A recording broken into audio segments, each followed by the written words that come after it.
हाय everyone, नमस्ते and welcome to pure science. हम लोग सॉल्व कर रहे हैं सीजी सेट 2017 के क्वेश्चन पेपर को, है ना। इसी क्रम में यह अगला वीडियो है, तो देखते हैं प्रश्न क्या है। नेक्स्ट क्वेश्चन है, in a rectangular waveguide transmission, जो इलेक्ट्रॉन मतलब टीई मोड जो होता है, ठीक है। इसमें रेक्टेंगुलर वेव गाइड होता है। वेव गाइड आपने पढ़ा होगा, है ना। ये वेव गाइड होता है, ये इलेक्ट्रोडायनेमिक्स के अंतर्गत ये जो क्वेश्चन है यह है, ठीक है। तो इलेक्ट्रोडायनेमिक्स में वेव गाइड होता है, तो उसमें टीई मोड, है ना। ट्रांसवर्स जो है इलेक्ट्रिक मोड या ट्रांसवर्स मैग्नेटिक मोड होता है ना। ट्रांसवर्स इलेक्ट्रोमैग्नेटिक मोड होता है ना। तो ये अलग अलग मोड होते हैं, टीई, टीएम, टीईएम, इस प्रकार से अलग अलग मोड होते हैं, ठीक है। तो ये रेक्टेंगुलर वेव गाइड है जिसमें ट्रांसवर्स इलेक्ट्रिक मोड है ना, विद्यमान नहीं है, मतलब ये विद्यमान नहीं हो सकता, बोल रहा है एग्जिस्ट नहीं कर सकता। तो अगर ट्रांसवर्स मतलब रेक्टेंगुलर वेव गाइड में ट्रांसवर्स इलेक्ट्रॉन मोड, अगर इलेक्ट्रिक फील्ड मोड जो है एग्जिस्ट नहीं कर सकता, तो इनमें से कौन सा इसका रीजन होगा, है ना। यहाँ एग्जिस्ट नहीं कर सकता बोल रहा है, तो उसका रीजन क्या है यहाँ नीचे देना पड़ेगा। E X Y is equal to zero, या E Y is equal to zero, E A Z equal to zero. तो ये सब क्योंकि जीरो होते हैं ट्रांसवर्स इलेक्ट्रॉन मोड के लिए, इलेक्ट्रिक मोड के लिए, तो उसके कारण, मतलब ये जीरो होते हैं, उसके कारण रेक्टेंगुलर वेव गाइड में ये एग्जिस्ट नहीं कर सकता, ऐसा बोल रहा है रीजन। तो हमको बताना है कि ये सही है कथन कि नहीं, मतलब उसका रीजन। तो बिल्कुल सही है, एग्जिस्ट नहीं कर सकता, ये तो फिक्स है ना। ये ट्रांसवर्स इलेक्ट्रिक मोड जो है रेक्टेंगुलर वेव गाइड में स्थिर नहीं होता, मतलब एग्जिस्ट नहीं कर सकता, बिल्कुल सही है। अब उसका रीजन ये है, यह भी सही है, चूंकि E X is equal to zero, E Y is equal to zero, electric field का X component, Y component, Z component चूंकि जीरो होता है ये रेक्टेंगुलर वेव गाइड में सभी डायरेक्शन में, एक्स वाई जेड में, इसीलिए यह एग्जिस्ट नहीं कर सकता। बिल्कुल ऑप्शन बी यहाँ पर सही उत्तर है। अब अगला प्रश्न देखते हैं, उसी से रिलेटेड है। ट्रांसमिशन लाइन में एक ट्रांसवर्स इलेक्ट्रिक मैग्नेटिक फील्ड है, इलेक्ट्रोमैग्नेटिक फील्ड, ठीक है। यहाँ देखिए ये टीई नहीं है, टीईएम है। ट्रांसवर्स इलेक्ट्रोमैग्नेटिक फील्ड वाला जो प्योर टीईएम जो प्रोपेगेशन है वह संभव नहीं है, किसमें, एक ट्रांसमिशन लाइन में, ठीक है। तो किसमें वह संभव नहीं है, उसी को हमको बताना है। यहाँ उसके अलग अलग टाइप दिए हुए हैं। कोएक्सियल केबल है, इधर air field cylindrical wave guide है, इधर पैरेलल थिन वायर है ना, एक पतला ऐसा वायर पैरेलल है, मतलब दो वायर, और ये थिन है दोनों, तो इसमें, या फिर ये कोएक्सियल केबल जिसमें एक एक्स होता है, उसके एक्सियल एक्सिस होता है, उसके चारों ओर अलग अलग लेयर वाले वायर रहते हैं, पहला एक लेयर, फिर दूसरा एक लेयर, तीसरा एक लेयर, ऐसा अलग अलग रहता है। तो इसमें संभव नहीं है कि दूसरे वाले में, कि तीसरे में, कि semi infinite parallel plate wave guide में। तो इसका बिल्कुल सही उत्तर है ऑप्शन डी, है ना। Semi infinite parallel plate wave guide में जो है ये संभव नहीं है, टीईएम मोड, ठीक है। तो ऑप्शन डी यहाँ पर सही उत्तर है। नेक्स्ट क्वेश्चन है, एक अनंत लंबी सीधी चालक तार है जिसमें आई धारा प्रवाहित हो रही है। ऐसे लंबी सीधी अनंत लंबाई की तार है, आई धारा प्रवाहित हो रही है। तो यहाँ से आर दूरी पर एक पॉइंट पी है मान लेते हैं, तो उसमें जो है क्या ज्ञात करना है, चुंबकीय अभिवाह घनत्व बी का मान ज्ञात करना है। कहने का मतलब है मैग्नेटिक फ्लक्स डेंसिटी बी का मान हमको ज्ञात करना है, यहाँ से आर दूरी पर मैग्नेटिक फ्लक्स डेंसिटी। सीधी सी बात है, इसका फॉर्मूला होता है मैग्नेटिक फ्लक्स डेंसिटी ज्ञात करने के लिए बी, है ना, B pi r, 2 pi r equal mu zero into I. Mu zero into I, mu zero जो है एक कांस्टेंट है, ठीक है, और आई जो है इस वायर में प्रवाहित होने वाली धारा है। टू पाई आर वह जो ये सरकमफेरेंस है जिसमें आर दूरी पर कोई पार्टिकल रखा हुआ है, तो इसको हम ऐसे गोला बनाएं, है ना, वृत्त बनाएं, तो उसका जो सरकमफेरेंस आएगा टू पाई आर, ठीक है, उसका जो परिमाप बोलते हैं, तो वह आएगा, उसका वैल्यू है, ठीक है। और बीटा कोई मतलब मैग्नेटिक फील्ड फ्लक्स है, उसका वैल्यू है मैग्नेटिक फ्लक्स का। तो B into two pi r is equal to होता है म्यू जीरो इंटू आई, ठीक है। ठीक, मैग्नेटिक परमिएबिलिटी बोलते हैं म्यू को, म्यू जीरो को। तो फिर बी का वैल्यू क्या आ जाएगा, mu zero I upon two pi r, नीचे में कर दो टू पाई आर, बस यही है वैल्यू, ठीक है। Mu zero I upon two pi r, option B है, ठीक है। ठीक, अगला प्रश्न देखते हैं। बहुत ही इतना भी पेचीदा नहीं है। चलिए, मुक्त आकाश में यानी फ्री स्पेस में विद्युत चुंबकीय तरंग जो है गति कर रही है, उसका उसका विद्युत क्षेत्र की तीव्रता ज्ञात करना है, ठीक है। विद्युत चुंबकीय तरंग जो है फ्री स्पेस में मोशन कर रहा है, ठीक है। तो उसका क्या करना है, विद्युत क्षेत्र की तीव्रता का अलग अलग फील्ड ज्ञात करना है, ठीक है। Electric field intensity of an electromagnetic wave in free space ज्ञात नहीं करना है सॉरी, दिया हुआ है, इतना है। तो हमको उसका मैग्नेटिक फील्ड का इंटेंसिटी का जो है अलग अलग ज्ञात करना है। उसका कंपोनेंट क्या है, एच एक्स, एच वाई और एच जेड, इनका वैल्यू ज्ञात करना है। हमको दिया हुआ है इलेक्ट्रिक फील्ड इंटेंसिटी का कंपोनेंट का value, E X, E Y, E Z का वैल्यू हमको ज्ञात करना है, H X, H Y, H Z का वैल्यू। बी से भी डिनोट करते हैं ना, इसको ध्यान दीजिएगा, B X, B Y, B Z, ठीक है। तो दिया हुआ है ई वाई का वैल्यू जीरो, ई जेड का वैल्यू जीरो, ई एक्स का value E zero cos omega T minus Z upon v. कहने का मतलब यह है कि ऐसा अगर हम तीन कंपोनेंट में डिवाइड करें, इसको माने एक्स, ठीक है, ये वाई और ये जेड, ठीक है। तो अगर इसका ऐसा है तो एक्स डायरेक्शन की ओर ही इलेक्ट्रिक फील्ड का जो इफेक्ट है वह है, ठीक है। मतलब ऐसा एक्स डायरेक्शन की ओर जो है, ऐसा जो है चलते हुए जा रहा है इलेक्ट्रिक फील्ड का जो उसका वेक्टर है, ठीक है। वाई जेड की ओर नहीं जा रहा है, नहीं वाई की ओर नहीं जा रहा है, मतलब ऊपर नीचे ऐसे कंपन नहीं हो रहा है, ना ही इधर बाएं दाएं नहीं हो रहा है, ये आगे एक्स के डायरेक्शन में बढ़ रहा है बस, ठीक है। इधर वाई वाला कंपोनेंट जीरो है, जेड वाला कंपोनेंट जीरो है। अब हमको ज्ञात करना है कि मैग्नेटिक फील्ड का कंपोनेंट किस डायरेक्शन में होगा। अगर इलेक्ट्रिक फील्ड का इस प्रकार से है तो मैग्नेटिक फील्ड का किस प्रकार से दिया जाएगा, ठीक है। तो इसमें सिंपल सी बात है, उसके, है ना, आगे वाला रहता है ए ई एक्स है, तो इसको हम डिराइव करेंगे तो वाई वाला में वैल्यू मिलेगा, ठीक है, वाई वाला में वैल्यू मिलेगा, ठीक है। और सेम वैल्यू होता है, बस नीचे में डिवाइड करना रहता है जेड का, जो कि ये मतलब म्यू जीरो इंटू वी आता है, ठीक है।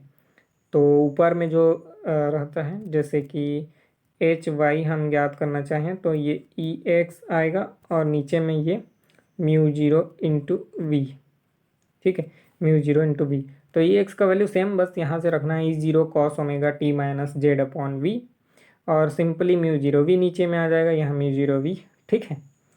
तो बस वही है,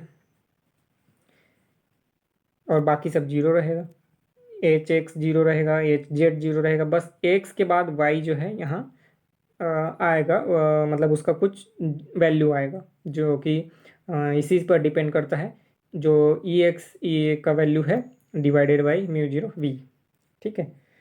तो ये हो गया ऑप्शन ए। अगला, अगला है 50 न्यूटन के, अरे यार, कैरेक्टरिस्टिक इम्पिडेंस को चारित्रिक प्रतिबाधा, ठीक है। The transmission line of characteristic impedance of 50 Newton नहीं है, 50 ओम होता है यार, क्या क्या टाइप करते हैं। Transmission line of characteristic impedance of 50 ohm is terminated with load of 100 plus j 100 ohm, ठीक है, ओम है ये, ठीक है। The standing wave ratio is, standing wave का रेशियो क्या होगा? सिंपल सा होता है फॉर्मूला इसको ज्ञात करने के लिए। Standing wave ratio is given by 1 plus mod of gamma upon 1 - mod of gamma. Gamma क्या है? Gamma is equal to reflection coefficient, reflection है ना, कोफिशिएंट, रिफ्लेक्शन कोफिशिएंट कहलाता है, ठीक है। वैल्यू कैसे ज्ञात करते हैं रिफ्लेक्शन कोफिशिएंट का? तो reflection coefficient is given bye impedance Z L minus Z zero upon Z L plus Z zero. Impedance Z L मतलब है ना लोड इम्पीडेंस, और ये जीरो जो है करेक्टरिस्टिक इम्पीडेंस कहलाता है। जेड एल क्या है? लोड इम्पीडेंस है ना, जब लोड है तब उस कंडीशन में इम्पीडेंस, और जीरो जो है करेक्टरिस्टिक इम्पीडेंस, ठीक है। करेक्टरिस्टिक इम्पीडेंस और लोड इम्पीडेंस ध्यान दीजिएगा, ठीक। देखते हैं वैल्यू निकालते हैं इनका, है ना, गामा का वैल्यू, उसके बाद इस वाले फॉर्मूला में रखेंगे, है ना, स्टैंडिंग वेव रेशियो वाले में। चलिए, तो हमारे पास दिया हुआ है characteristic impedance is equal to 50 और लोड इम्पीडेंस है 100 प्लस जे 100, है ना। इसका वैल्यू कैसे करते हैं? जे 100 प्लस जे 100, जे क्या है यहाँ पर? इमेजिनरी नंबर, ठीक है, -1 रूट ओवर -1 जैसे रहता है तो उसका वैल्यू जे लिखते हैं, ठीक है। ये हो गया माइनस में 50 जो कि करेक्टरिस्टिक इम्पीडेंस है, फिर इसी को लिखेंगे 100 प्लस जे 100 प्लस 50, ठीक है। अब मॉड में रहता है, ध्यान दीजिएगा, तो मॉड में रहता है, ठीक है। तो उसका वैल्यू कैसे याद करते हैं? पहले यहाँ देख लेते हैं, ये 100 - 50 इज इक्वल टू हो जाएगा 50 प्लस जे 100 अपॉन में 150 प्लस जे 100, ठीक है। हाँ, इसका वैल्यू कैसे निकालते हैं? मॉड ऑफ गामा रहता है ना, तो इसका इसका कर देंगे हम स्क्वायर, ठीक है, और फिर रूट, तो करते हैं फिर रूट और अंदर में स्क्वायर, 50 का स्क्वायर स्क्वायर प्लस 100 जे का स्क्वायर अपॉन में 150 का स्क्वायर और प्लस, ठीक है, ये भी प्लस है ना, ध्यान दीजिएगा, यहाँ प्लस है यहाँ प्लस है, और ये 100 जे का स्क्वायर करेंगे तो यहाँ वैल्यू आएगा 12500 और यहाँ आएगा 32500, ठीक है। देखिए ये जे जो है -1 रहता है ना उसका वैल्यू रूट में, तो फिर इसका जब स्क्वायर करते हैं तो वह पॉजिटिव में आ जाएगा, ठीक है। तो ये 12500 और 32500 आया, इसको डिवाइड, अब यहाँ रूट भी है तो इसको जब सॉल्व करेंगे सीधी सी बात है, वैल्यू आएगा हमारे पास 0.62, इतना आएगा वैल्यू, ठीक है, मॉड ऑफ ये गामा का, ठीक है। अब SWR क्या था? स्टैंडिंग वेव रेशियो, गामा +1 और गामा -1, तो गामा इसका वैल्यू इतना है, तो +1 करेंगे तो 0.62 और 1 माइनस गामा ना 0.62, ये इसको सॉल्व करेंगे 1.62 अपॉन, है ना, 1 - 0.62, वैल्यू आएगा 4.26, कितना? 4.26, देख लेते हैं किस में है, यहाँ है, ऑप्शन है 4.263, ठीक है। तो यही है इसका answer, option A is the right answer. अब अगला प्रश्न, क्वेश्चन तो बहुत बड़ा लग रहा है, ठीक है। When A charged particle with velocity v enters the magnetic field b at an angle of theta which is not is equal to pi/2, the velocity of particle will split into two component। जो velocity है वो दो component में divide हो जाता है, एक magnetic field के डायरेक्शन में, एक उसके परपेंडिकुलर डायरेक्शन में। ठीक है, one parallel to the direction of magnetic field and another perpendicular to the direction of magnetic field. The path of particle due to parallel component is straight line, है ना, जो parallel component है उसका path ऐसा straight line होता है। Due to हाँ, path of particle due to perpendicular line is circular, मतलब जो पाथ है परपेंडिकुलर फील्ड के कारण उसका ऐसा सर्कुलर होता है। तो सीधी सी बात है, ये ऐसे ही होगा, एक का सर्कुलर और एक का मतलब स्ट्रेट लाइन, तो ये तो उसका शेप ऐसे ही बनेगा, ये सर्कुलर भी और स्ट्रेट लाइन में ऐसे आगे बढ़ते जाएगा, ठीक ना, इस डायरेक्शन में आगे बढ़ेगा ऐसा, और साथ में सर्कुलर भी होगा, तो फिर तो ऐसे ही होगा, हेलिक्स, है ना, हेलिकल शेप, कुंडली आकार का। तो ऑप्शन डी सही उत्तर हुआ। ठीक है, बोल रहे हैं ना कि पैरेलल जो शेप रहता है उसके कारण जो है ऐसा सीधा चलता है, और परपेंडिकुलर जो पार्ट है उसके कारण ऐसा वो सर्कुलर मोशन करने लगता है। ठीक है, तो फिर यही बन रहा है हेलिकल, ऑप्शन डी। ठीक है, अगला प्रश्न है,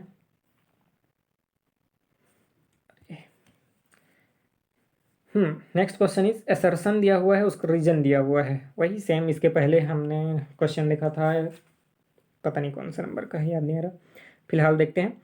a wave function psi X, quantum mechanics का लग रहा है, a wave function psi X is physically acceptable, it is essential that psi X must be single valued. Wave function का आपने पढ़ा होगा, है ना, एडमिसिबल वेव फंक्शन बोलते हैं हम, है ना, उसके अंतर्गत कुछ कुछ कंडीशन दिए रहते हैं कि हम किस वेव फंक्शन को एडमिसिबल वेव फंक्शन बोलेंगे या वैल्यूड सिंगल माने, है ना, क्या बोलेंगे उसको, फिजिकली एक्सेप्टेबल वेव फंक्शन बोलेंगे, ठीक है, या है ना, एडमिसिबल वेव फंक्शन बोलेंगे। तो उसका कुछ कंडीशन दिया रहता है, क्या क्या कंडीशन दिया रहता है, सिंगल वैल्यूड होना चाहिए, ठीक है, फाइनाइट होना चाहिए, और भी कुछ कुछ रहता है, उसका स्क्वायर का मॉड जो है, हाँ, तो वो फाइनाइट रहना चाहिए, तो ये सब रहते हैं। ठीक है, चलिए देखते हैं, तो उसी वेव फंक्शन को हम बोलते हैं एडमिसिबल वेव फंक्शन। ठीक है, फाइनाइट सिंगल वैल्यूड, ठीक है, उसका डिफरेंशिएशन करते हैं, जैसे मान लेते हैं साई है तो ये D psi by D x करते हैं, तो यह भी फाइनाइट होना चाहिए, है ना, ये सब रहते हैं। तो चलिए देखते हैं, और उसका रीजन दिया हुआ है यहाँ पर, साई का मॉड का स्क्वायर, है ना, और डी टाउ जो कि वॉल्यूम है, represent a probability of finding the particle is in A small volume element D tau.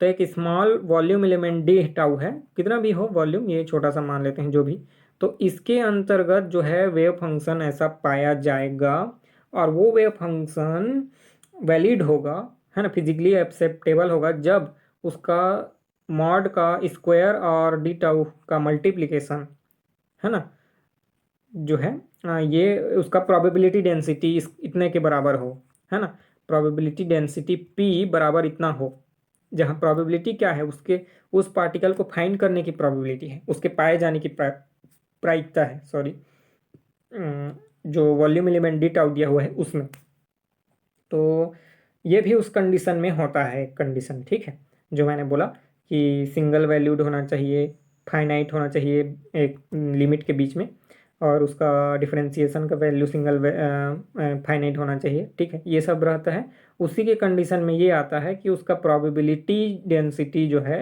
यानी कि प्रोबेबिलिटी मॉड ऑफ साई का स्क्वायर का इन मल्टीप्लिकेशन बाई डी टाउ, है ना, इसके बराबर होना चाहिए।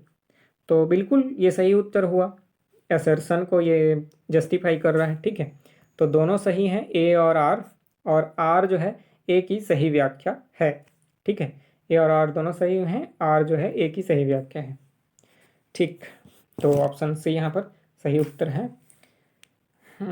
इस वीडियो में इतना ही रखते हैं, आगे के प्रश्नों को अगले वीडियो में सॉल्व करेंगे। कोई भी आपका डाउट हो कमेंट करके पूछिएगा। चलिए, थैंक यू।